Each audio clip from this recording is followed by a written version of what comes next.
Bentrovati in questa nuova puntata di Eprodie. Siamo tra Alghero e Sassari, siamo a Olmedo e come vedete alle mie spalle è un castello, un bellissimo castello. Questo è un nuovo locale che apre quest'oggi per l'appunto qui a Olmedo. Io sono in compagnia del sindaco, con Gigi Ruiu, buongiorno. Salve, salve. Guardi, intanto a farvi i complimenti per tutto quello che si sta facendo, insomma, qui a Olmedo.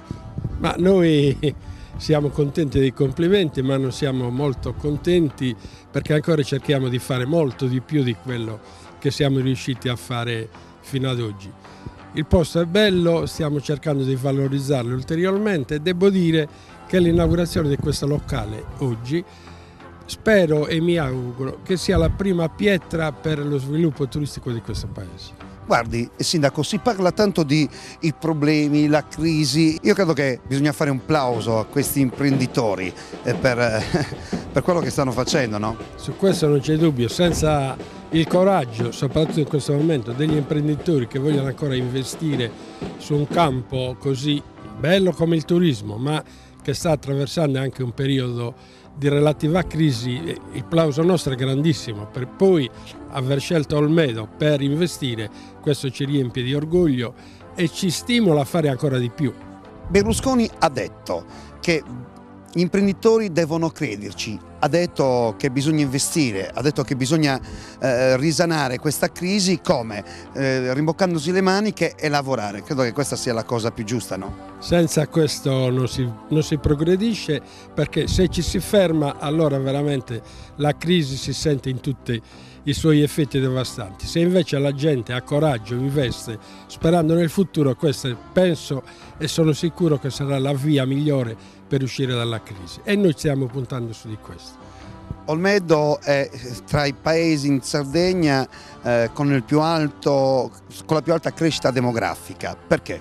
Beh, il motivo è diciamo che fisiologico, perché trovando già metà strada tra Sassari ed Alghero, avendo una bella posizione, comodità di trasporti e soprattutto poi non c'è il caro casa come nelle città, quindi la gente, soprattutto i giovani, sono venuti qui da noi ad acquistare la casa e quindi giovani vuol dire sposarsi, vuol dire avere dei figli, il paese cresce e cresce soprattutto in gioventù, perché Olmedo è uno dei paesi più giovani d'Italia. Grandi positività di questo territorio di Olmedo, la crescita demografica, ma sicuramente il grande lavoro che questo sindaco sta facendo per il suo territorio. Io ho avuto modo di venire molto spesso qui a Olmedo a parlare anche delle tante organizzazioni dedicate al territorio, il fare il pane in casa come si faceva una volta, insomma tante cose da fare per il territorio e per le tradizioni della nostra isola. Ma vede, noi stiamo puntando sul turismo.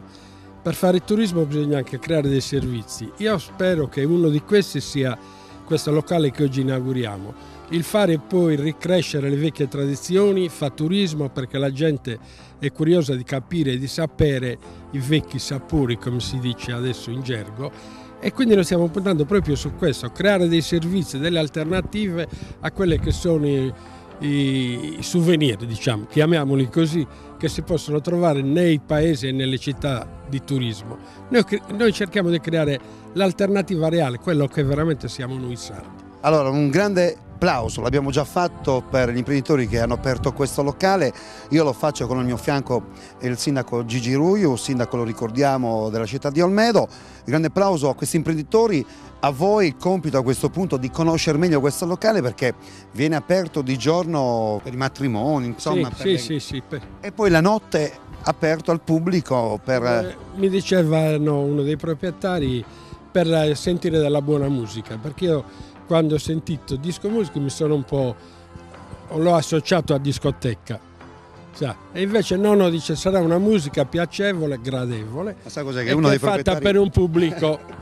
Ecco, sa cos'è, che uno dei livello. proprietari è Valerio Postiglione, che è proprietario di Radio Venere, radio di Sassari, ma che insomma era del segnale per tutto il nostro Sardegna. Sa come si devono trattare i clienti. E lui ha detto vorrei fare un posto dove c'è la musica anni 70, la musica anni 80, la musica anni 90, che ormai va un po' un po' di moda, sì, e cioè diciamo che è ritornata di moda. Che è meglio. Che è molto meglio, sì. Grazie signor sindaco, grazie a lei, grazie a voi che ci avete seguito fino a questo momento. Ricordate il castello qui da Olmedo, un punto di partenza per quelle che sono anche le nostre serate divertenti all'insegna del divertimento. Arrivederci signor Sindaco.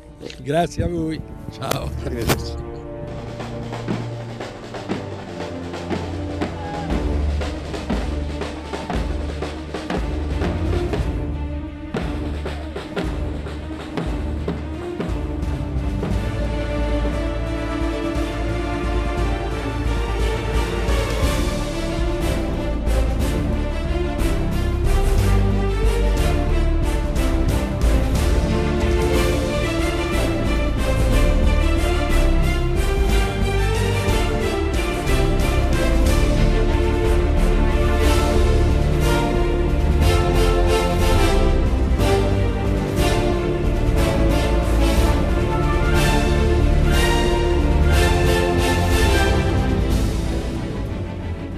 Io sono in compagnia di Giancarlo Carta, siamo sempre qui al castello. Intanto buongiorno, ben trovato. Ciao Paul, come stai? Abbastanza bene, devo dire. A proposito del castello, qui ci sono due torri praticamente che ti fanno vedere tutto questo bellissimo territorio che è il territorio d'Olmedo. Ma se io le chiedessi, Giancarlo Carta, se io le chiedessi, ma da queste torri, di tutti questi politici, chi ci butterebbe, chi sceglierebbe di... Per primo, sicuramente qualcuno di sinistra, non certamente di destra, però devi farmi qualche nome, il giochetto è quello. No, non mi permetterei mai. Tanto ben trovato, so che lei è molto vicino, soprattutto quando si parla di imprenditoria. Berlusconi l'ha detto, bisogna risollevarci da questa crisi come? Rimboccandoci le maniche e lavorare. Credo che un plauso, ne ho parlato anche con il sindaco Ruiu, che il plauso vada a questi imprenditori che stanno facendo tanto per risalire, per rifarsi, per, come dire, sbattersi, dire no alla crisi. Io sono venuto Paul qua perché, a parte l'amicizia che mi lega a Valerio Postiglione, che conosco da quando sono bambino, essendo mio coetaneo, e quando Valerio mi ha chiamato e mi ha detto: guarda Giancarlo, stiamo facendo un investimento con degli amici bellissimo, abbiamo costruito un castello. Io, siccome non passo mai da questa strada per andare ad Alghero, passo sempre dalla 4 Corsiette. Un castello, ma dove? Quale castello stai dicendo? Sì, sai dove c'era il calo, su un vecchio locale, abbiamo fatto una cosa carina, dai vieni, abbiamo questa inaugurazione del 21, ti prego non puoi mancare. Oggi ho detto a mia moglie: dai, devo andarci, Valerio ci devo andare per forza. E quando stavo arrivando ho visto questo castello vero e proprio, ho detto: dove è venuto fuori? Questa cosa è bellissima, cioè veramente la fantasia degli operatori del nostro territorio è senza limiti, ed è quella fantasia che i politici devono assolutamente aiutare a far crescere, a non dargli problemi di tipo burocratico, perché la fantasia poi porta anche occupazione, porta benessere e porta economia in questo territorio che purtroppo, come ben sai, non sta andando tanto bene. Quindi un plauso agli organizzatori di questo bellissimo posto, e speriamo che vada bene, anzi me lo auguro, visto anche l'amicizia che mi lega a loro, e quindi siamo qui tutti per fare il tifo al castello, un bellissimo posto. Sono contento Giancarlo Carta, adesso io ritorno così come abbiamo fatto all'inizio, scherzando. Allora, immaginiamo di essere guarda Roberto, vai sulla torre, però ecco, vai piano piano sulla torre. Allora, le immagini Giancarlo Carta mi ha detto: mi faccia nomi, fammi nomi, no, di chi? Allora, Giancarlo Carta sulla torre insieme a Franceschini e D'Alema. Solo uno può essere buttato dalla torre. Chi? Tutte e due. Come tutti e due? Uno? No, uno deve rimanere, dai. Tengo D'Alema. Perché? Adesso bisogna dire perché ci butta Franceschini e poi perché tiene D'Alema. Perché D'Alema è un leader, sicuramente rispetto a Franceschini siamo su due livelli diversi, anche se io ti ripeto, preferirei avere magari Berlusconi sulla torre, che in questo momento ne ha tanto bisogno di solidarietà da parte nostra, visto l'attacco incredibile che li stanno facendo sul livello personale, ed è una cosa veramente che, visto che non sono riusciti a farlo da un punto di vista politico, si stanno attaccando al gusto. Mi scusi, mi consenta, queste sono tutte cavolate, ma quando mai, scusi, ma quando mai si può attaccare un leader politico sul gossip? C'è. Però purtroppo in Italia sta accadendo. Leggevo oggi un'intervista. Forse è accaduto, perché non credo che adesso un po' stanno tornando indietro. Leggevo oggi un'intervista sul Corriere della Sera di un politico tunisino che appunto lamentava questo fatto, cioè che solo in Italia succedono cose del genere. In altri paesi del mondo mai si potrebbe fare opposizione guardando dal buco della serratura, invece purtroppo in Italia sta succedendo.